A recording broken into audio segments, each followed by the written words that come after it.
raffinage, sur les coteaux de Montpezat chez Jean-Louis, le soleil vient de se lever et toute l'équipe est déjà en train de récolter le melon.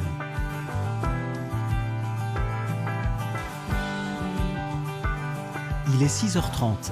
Il fait 17 degrés, la température idéale pour ramasser les melons. Allez, hop. On est gâtés ce matin. Il y en a un, il y en a un. Ça a bien mûri.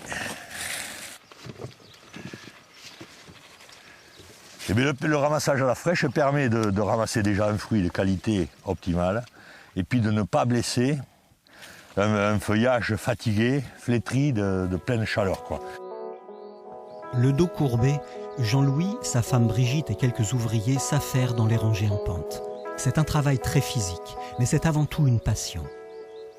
Je suis arrivé dans ce métier parce que mon père, déjà, je suis sur la ferme familiale, là. Et de toute façon, un fils de paysan, ça attrape le virus. Hein, c'est obligé, quoi. C'est une maladie. C'est une maladie, mais ça se soigne, il n'y a pas de souci. Et je suis très heureux d'avoir fait ce boulot, hein, ce travail, cette passion d'ailleurs. C'est bien là, c'est beau là. Aujourd'hui, Jean-Louis a une exploitation de 40 hectares, mais sa parcelle de melon n'en fait que 8, car il faut que la terre se repose, se régénère. C'est essentiel pour produire cette cucurbitacée locale à la chair très orangée. Chaque melon est cueilli à la main. Lorsque le pédoncule se détache, il apparaît alors une fissure. C'est signe que le fruit se sépare de la plante. Il est mûr. Mais il y a aussi d'autres détails à observer. Ah, mais voilà. Bien mûr.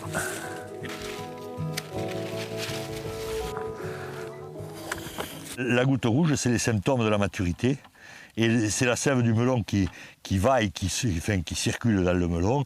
Et en ressortant, elle ressort des couleurs qu'elle trouve dans le melon. Voilà.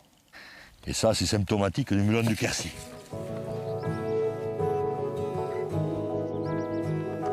Aujourd'hui, la récolte a été bonne. Plus de 100 cagettes ont été remplies.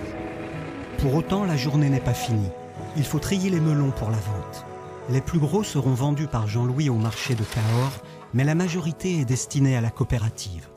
Ce gros, il ira bien à Cahors. Allez hop. Il est bien. Merci. Voilà. J'envoie sans défaut, j'essaye d'envoyer sans défaut à la coopérative. Celui-là sur l'étalage, ça reste 20 secondes. Cet après-midi, Bernard, le président du syndicat du melon du Quercy, passe voir Jean-Louis. Ah ouais. Il est vert, hein? À point. Que qui décolle, tu l'as ramassé à point. Voilà. Ah, il doit être facile à ramasser celui-là, ah ouais. Regarde. Ça, Les melons sont magnifiques. Ils répondent parfaitement aux exigences de l'IGP. IGP, c'est indication géographique protégée. Alors c'est un peu comme l'AOC qui est plus connue, ou l'AOP. Donc c'est un territoire, un sol, un climat qui est reconnu et qui est reconnu par Bruxelles. Et donc avec des particularités, il faut prouver que depuis au moins 50 ans ou 100 ans, ce produit est reconnu et a une qualité bien particulière grâce au terroir. Après avoir connu un âge d'or dans les années 80, la production de melons du Quercy, à cause de la concurrence étrangère notamment, chute vertigineusement. C'est en partie grâce à l'IGP que les derniers cultivateurs en activité ont réussi à se réorganiser et à préserver leurs exploitations.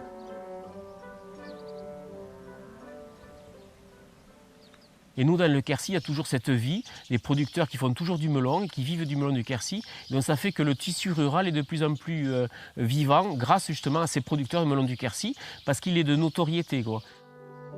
Pour vendre ces melons, Jean-Louis compte sur la force du collectif.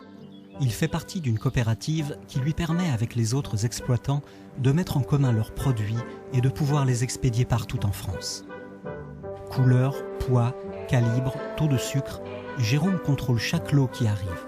Le melon doit impérativement répondre au cahier des charges de l'IGP Melon du Quercy.